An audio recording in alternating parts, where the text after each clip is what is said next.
Hi and welcome to my channel. So recruiting people from one country to work in another country is something that comes with so many laws, so many rules, so many principles, and so many ethical and moral kind of regulations. So this is no different when it comes to recruitment of healthcare professionals. So there's been news and rumors going are all around that a few more countries are going to be added to the World Health Organization's red list when it comes to the recruitment of healthcare professionals to work overseas. Most especially, on this video, I'm going to be focusing obviously on the UK. So what is the reality? What is the truth? What is really going on? And what are the implications when you're added to the red list? What does this mean for people from that country? Let's say, for example, if you're from Nigeria, from Cameroon, Ghana, these are countries that are currently on the red list. What does this mean for you if you're from that country? But most importantly, what does this mean for the UK? So I just want to put that all to rest. So in this video, I'm going to explain to you the implications if a country is added to the to the red list or the green list, when this update is expected to happen, what the consequences are, and what you should do if you're a candidate from these countries, whether you're already in the UK or you're still out, most importantly, in your home country, currently planning to move to the UK. So obviously, if you're new to my channel, you're welcome. If you're a returning subscriber, I appreciate your time. And I do hope that you're finding this useful, you're finding it valuable, and you're able to implement all of the things that I'm talking about. Because look, I'm all about implementation. So if you want to get all the latest updates regarding moving to the UK,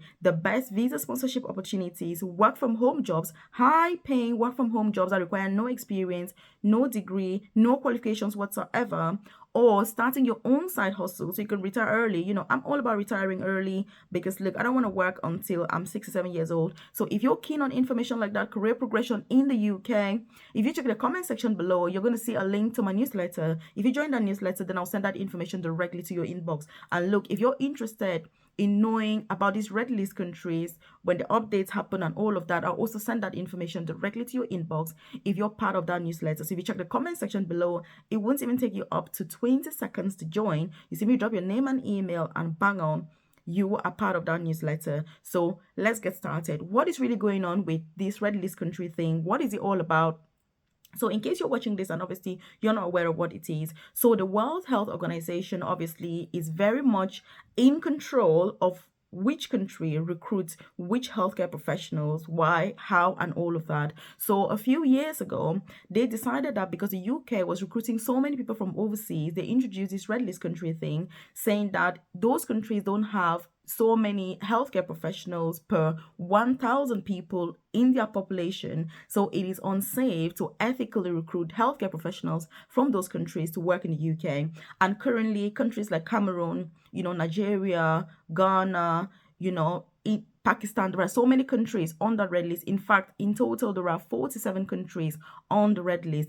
And look, this particular list is reviewed every 3 years. So it is due for a review now. So we're going to be hearing new countries that are going to be joining that red list or leaving the red list. And look, let me tell you, it is easier to add a country to the red list than to remove a country from the red list. And by the way, in case you're watching this and you're wondering who I am, so my name is Melvis. I currently work as an advanced nurse practitioner, here in England, in the UK. So, I studied here as an international student, and I've progressed beautifully into working as an advanced nurse practitioner. So I'm all about career progression, success in the UK. How do you make your journey to the UK nice and smooth? But most importantly, once you're already in the UK, how do you make sure that you're excelling, you're thriving, and you're living your best life and making the most of the best opportunities in the UK? Because look, many of us that have moved from wherever we've moved from to the UK, we've moved because of opportunity. But the reality of it is that when many of us get to the UK, we don't get those opportunities. We're just doing the least that we can to survive. And because of that, many of us live in abject poverty. Many of us are worse off than we were back home. And so I'm on a mission to make sure that you're getting the best opportunities. And to do so, I have a private career coaching service where I support nurses, carers, students, midwives, carers with career progression in the UK. Because look, I don't want that you make all of that effort preparing for out, how to get to the UK, all of that information, all of that stress, giving up your life back home. Then you move here and you're like, oh my goodness, No, I don't want any of that. So I support you if you're a carer and you're a nurse back home. I'll support you to be able to transition back into nursing or midwifery. If you want to progress into non-clinical healthcare jobs, and look, let me tell you, in the UK, there are many non-clinical healthcare jobs that will pay you over £34,000 per year, and they require no degree, no experience, no qualifications whatsoever. If you're a qualified nurse, you're going to be earning £27,000, quite a few £1,000s less than people that have no degree. And these are things that I didn't even know when I moved to the UK. But now that I know all of that, I'm supporting other people to get these jobs, look, without having all the hassle and bustle that some of us have gone through. I'm in the UK now for 12 years. It's taken me forever to get to the position that I am. But if you're coming in now, with the advice that I've got, with the things that I know now, look, you're able to get to, the top level without all the stress that some of us have gone through. And look, it is very important. So if you check the about section of this YouTube channel, you're going to see a link to my private coaching program, Nursing Career Bootcamp. And look, if you're keen on any of these, you're a nurse, you're thinking about career progression in the UK, you want to become a nurse anesthetist, nurse endoscopist, advanced nurse practitioner like myself, you want to progress into management, you want a specialist nurse, you want non-bedside nursing roles or, healthcare roles, non-clinical healthcare jobs. I've done videos about all these different things. Again, if you join, I can support you to get those jobs, interview preparation, CV reviews, all sorts of things. So you want to make sure that you check that out and do join, if it's something that you're going to benefit from, and if you're obviously in this particular field and sector, because I cannot stress enough how, relevant, how useful, how helpful this program is going to be for you. So like I was saying, the red list is due for review. So we're going to be finding out pretty soon, which countries are going to be added to that red list. Currently, there are still 47 countries. And the rumors that have been going on, it's been mainly about Zambia and Zimbabwe. So what is going on with these two countries? People are like, Melvis, what's happening? Look, Zambia and Zimbabwe are currently on the green list. But the truth is, the last 2 years, there's been so many issues. When you look at Zimbabwe, for example, quite a few hospitals in the capital city of Harare have come out to say that most of their nurses have moved to the UK, and so they're struggling to recruit nurses. They haven't actually got nurses to work in their clinics and their hospitals, and they've had to close some of those clinics and hospitals because they don't have nurses. And look, they've been very vocal about it. They've been very open about it. It's been highly documented. So it's going to be interesting to see if the World Health Organization decides to add Zimbabwe on the red list as a result of everything that has gone on within the last 2 years. Also, if you look in terms of the carer pathway, so many carers have moved to the UK from Zimbabwe, more carers have moved from Zimbabwe than any other country, and if you look at the fact that many of these companies are owned by, obviously, people from there, what you're going to see is that there's also been a lot of issues, so many things documented and reported about people that have had to pay a lot of money to move to the UK. Because look, the reality of it is that when you support somebody to move to the UK legally without anything, those people just come in here, they don't talk about it. So the good things are not reported in the media because people are not interested. But the people that have paid money to come here, people that are going through tough times, obviously those people are fewer than the other experiences, but those are the people that have been highly documented. Those are the people that are really spoken about, and which means that there's that perception whether they should continue with that recruitment or not. So again, I don't know whether these factors are going to have any impact whatsoever, but it's going to be interesting to see if those countries are added to the red list. But as of now, they haven't been confirmed yet. Apparently, it's going to be in the next, short period. Could it be a month? Could it be 2 months? We don't know. But I've kept an eye on the World Health Organization red list country to make sure that are these countries on there? They are not there as of now. But obviously, we've still got the original 47 countries are still included. But like I say, it's due for review. So I'm going to be keeping you updated. If you're part of my newsletter, then I'll obviously make sure I send it to you with the new list as soon as it's updated on the same day. I'm going to be sending it to you because, look, the impact is huge. And you may be looking at this and thinking, what about the UK? What do they have to say about this? How does it impact on hospitals and recruiting organizations here in the UK? Look, the reality of it is that it saves a lot of money for the NHS, for example. Because if you imagine that previously, if the UK was recruiting, say, 20,000 nurses, or let's say 10,000 nurses from a country, say Nigeria, if they move to the UK, if they're on the red list, those nurses will have to apply directly. They're not using recruitment agencies. But if you use a recruitment agency, those organizations have to pay fees and charges to those agencies. So by introducing the red list and making the nurses or healthcare, look, this doesn't only affect nurses, it's all healthcare professionals, health and social care professionals, which means nurses, doctors, carers, occupational therapists, social workers, every single person that works in health and social care in the country is going to be affected and impacted. So again, this saves a lot of money for the UK because they're not having to pay those charges to agencies because the candidates are applying directly. And look, let me tell you, currently the UK is the top country where most people want to move to. Despite everything going on, when you look at other countries like Australia, the United States of America, you look at Canada, you look at New Zealand, you look at Switzerland, most people want to move to the UK than any other country. For whatever reason, obviously, I think the reasons are pretty obvious. If you're somebody who's keen on moving to the UK or you're in the UK right now, it is very obvious why many people want to move to this beautiful country that does not discriminate, on age. Countries such as Australia, if you're already over 50, it's very difficult to get many of their visas because they only want young people. But in the UK, even if you're 70 years old and you want to come here to work as a carer, for example, they will give you the chance, they will give you the opportunity. And that is what I love about this country, the fact that they don't discriminate when it comes to age. Because many of us, few of us came here when we were very young. I think I was in my early 20s when I moved to the UK, but most people tend to move here when they are older. So it is but fair that people get those opportunities to do so. So if your country is added to the red list, what does this mean for you? This does not mean that you're no longer able to apply for jobs to move to the UK. But what it does mean is that you're no longer able to use recruitment agencies to move to the UK. And look, if you're from a country like Zambia, Zimbabwe, these countries are currently on the green list. The impact that is going to have on you is going to be massive because if you're a nurse, for example, if you write your IELTS and your OET and you pass, you simply go over to the agency. The agency is going to do everything for you and you move to the UK. But if you're on the red list, like currently is the case with Ghana, Nigeria, Cameroon, for example, you need to, once you've passed those, you need to find who is recruiting. You need to see what do they need, how do you need to present yourself, when is the interview. You need to follow all of that. Obviously, that's what I support with through my private coaching program, just to make sure that it's easier for you. And look, the people that have gone through my program, they have had it, if you're a nurse, for example, you know that, okay, this is who is recruiting, this is how you should apply, this is how you should present your CV, these are the best specialties to start with. It's not only about who is recruiting, it's what jobs are actually best for you to start with. And if you're somebody who is keen on knowing all of this, leave a comment in the comment section below, ask any question that you have, and I'll be able to join you there and answer those questions if it does help you. Because all jobs in the UK are not the same, let me tell you. The jobs are very, very different. Different nursing jobs, for example, will give you different opportunities, even carers. If you have a job in a nursing home, it's not the same as doing domiciliary care. If you're in domiciliary care, it's not the same as doing residential care.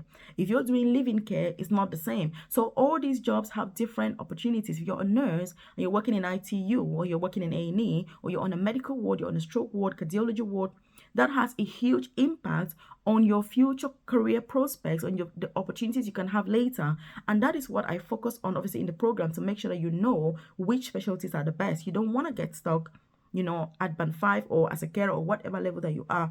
You want to get jobs where the experience, the opportunities that you have are going to be more, where you've got the potential to really excel, thrive, be your best self. So again, all these things come in play. So if your country is added to the red list, it doesn't mean you can't apply for jobs, but you can still apply, but you need to do so yourself. You cannot use a recruitment agency. And look, there's also a massive impact when it comes to recruitment agencies, because imagine that if Zimbabwe, for example, and Zambia, for example, are added to the red list from the green list, what this means is that all those recruitment businesses that have been focusing or that have specialized on recruiting staff from these countries to the UK, that's the end of the business. That is the end of it, because you no longer are allowed to do that direct recruitment, because those candidates have to apply for jobs directly themselves. It is a massive change. And for the people in these countries, I do hope that they stay on the green list, because it's better for the candidates. Obviously, it makes it that you've got that option. Should I use a recruitment agency, or should I apply myself, directly to the organization? You've got that choice. But if you're from a red list, you don't have the choice. You have to do everything by yourself. And that's why, it can be very challenging for some of these candidates, because if you live in a, rural area, for example, you don't even know about, how do you apply for jobs in the UK? What are the websites? How do you search? And by the way, I've done videos about all those different things on my channel, because I'm all about supporting you with that journey, with that process, making it easy, making it smooth. So if you haven't subscribed to the channel, you do want to hit subscribe right now, turn on that notification button so you're the first to be notified every single day when I drop a new video on here.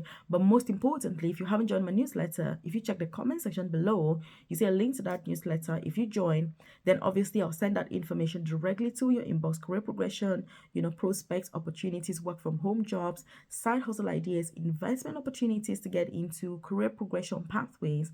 Because like I say, it is something that is a must when you get to the UK. So again, the impact of this particular red list thing is going to be huge.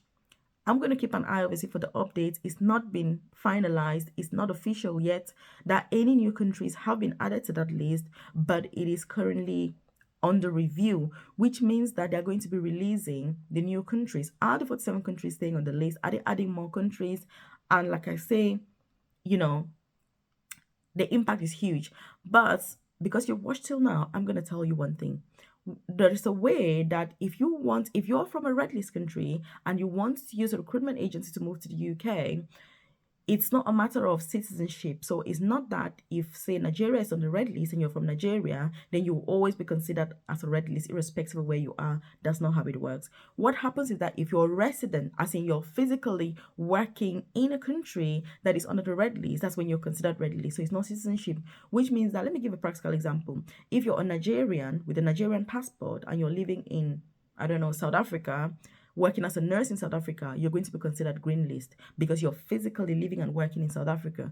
If you are from, if you're from South Africa, on the other hand, and you're a nurse living and working in Nigeria, you're going to be considered red list because you're physically in Nigeria. So basically what I'm trying to make you understand is that it is a matter of geographical location rather than citizenship. So red list country is where you're physically resident, because I keep explaining this and people are like, oh, Melvis, I'm from red list country, I'm living in Germany, I want to move to the UK. I'm like, look, it's about your geographical location. So again, you need to make sure that you also have a read of that policy. So World Health Organization red list countries, if you put that on the good old Google, it's going to come up. You need to do a good reading about it, because it's going to really tell you beautifully what is expected of you if you're a recruiter, what is expected of you, if you're a candidate, and just if you're interested in knowing, obviously, the professions that this has an impact on, the different countries that are included, again, that's going to give you all of that information. So I really do hope that you found this helpful. Like I've said, I promise that I'm going to bring that information as soon as that update is made, because an update is obviously due anytime soon. As to which countries are going to be added to that red list. And like I say, the impact is massive. If your country is added on there. I remember a few years ago, Kenya used to be on the green list, and then they made the announcement that Kenya was now on the amber list. I remember when I made that announcement, people were like, oh my God, really? But it's been a massive change for businesses that were operating between the UK and Kenya. Not only that, but it's had a huge impact on nurses from Kenya, healthcare professionals from Kenya that want to work in the UK. Organizations in the UK that were recruiting directly from Kenya. So again, there are so many things that you need to know if you're trying to move to the UK. If you're already in the UK, obviously from these countries, there's no impact because you're physically already in the UK. This affects people that are coming later. So if you're somebody who procrastinates and you're like, oh my God, should I do this? Should I not? I know that for qualified nurses, for example, IELTS is the main challenge. But if you're a carer, really, there's no excuse. So you need to be making hay while the sun shines. What's the best tip that you've learned from today's video? Because obviously I'm all about implementation, and leave a comment in the comment section below if you've got something that is really private. You're like, Melvis, I'm not sure about this. Again, you can use my newsletter. You see all my contacts on there, send it directly to me. If you haven't subscribed to my channel, do you want to hit subscribe right now, turn on the notification button so you're the first to be notified when I drop a new video on here. And if you've enjoyed this video, also like, because it lets me know that you enjoy content like this, and obviously I should do more. Otherwise, it's a waste of my time, waste of your time, which is not good, because life is busy and there's better things we could all be doing. So please don't despair. If your country is on the red list, you can still apply for jobs directly in the UK, but it just takes a little bit more effort. But with the right support, with the right assistance, you're going to make it and get to this beautiful country, because thousands of nurses are coming here every day from red list countries. Healthcare professionals are coming without any disturbance whatsoever. So keep watching the video and share with your friends.